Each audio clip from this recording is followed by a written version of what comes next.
ಮದುವೆಗಿಂತ ಮೊದಲು ಅಮ್ಮನ ಮನೆಯಲ್ಲಿದ್ದಾಗ ಯಾವಾಗಲೂ ಅಮ್ಮನ ತಲೆ ತಿನ್ನೋದು ನಾನು. ಅಂಗಳಕ್ಕೆ ಸಗಣಿ ಸಾರಿಸಿ ಅಂತ ಅಂದ್ಬಿಟ್ಟು. ನನ್ನ ಬೊಬ್ಬೆ ಕೇಳಿ ಅಮ್ಮ ಯಾವಾಗಲೂ ಸಗಣಿ ಸಾರಿಸ್ತಾನೆ ಇರ್ತಾಯಿದ್ರು ಅಂಗಳಕ್ಕೆ. ಆವಾಗ ಅಂಗಳ ಎಲ್ಲ ಸಗಣಿ ಸಾರಿಸುವಂಥ ಅಂಗಳನೇ ಇತ್ತು. ಅಮ್ಮ ಸಗಣಿ ಸಾರಿಸಿದ್ರೆ ಅಪ್ಪ ಚಂದದೊಂದು ಚಪ್ಪರ ಹಾಕ್ತಾಯಿದ್ರು ಆಯಿತಾ. ಪ್ರತಿ ವರ್ಷ ನಮ್ಮ ಅಪ್ಪ ಅಂಗಳಕ್ಕೆ ಚಪ್ಪರ ಹಾಕ್ತಾಯಿದ್ರು ಬೇಸಿಗೆಗೆ ತಂಪಾಗಲಿ ಅಂತ ಅಂದ್ಬಿಟ್ಟು.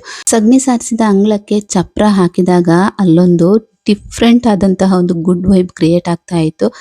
ಮನೆಯಲ್ಲಿ ಏನೋ ಒಂಥರ ಫಂಕ್ಷನ್ ನಡೀತಾ ಇರೋ ಥರ ಫೀಲ್ ಬರ್ತಾ ಇತ್ತು. ಬೆಲೆ ಕಟ್ಟಲಾಗದ ಕಳೆದು ಹೋದ ಅದ್ಭುತ ದಿನಗಳನ್ನು ನೆನಪಿಸ್ಕೊಂಡ್ರೆ ಮನ್ಸ್ಯಾಕೆ ಒಂದ್ಸಲ ಭಾರ ಅಂತ ಅನ್ಸತ್ತೆ. ಇವಾಗ ಅಂಥ ದಿನಗಳಿಲ್ಲ ಅಂತ ಅಂದ್ಬಿಟ್ಟು ಜೀವನದಲ್ಲಿ. ಬಟ್ ಈ ನೆನಪುಗಳು ಮಾತ್ರ ಯಾವಾಗಲೂ ಮನಸ್ಸಲ್ಲಿ ಶಾಶ್ವತವಾಗಿರುತ್ತೆ. ಹಾಗೆ ನಮ್ಮ ಪುಟಾಣಿಗೆ ಧರ್ಮಸ್ಥಳದಲ್ಲಿ ಅನ್ನಪ್ರಾಶನ ಮಾಡಿಸೋದಕ್ಕೆ ಅಂತ ಅಂದ್ಬಿಟ್ಟು ಇವತ್ತು ಹೋಗಿದ್ವಿ.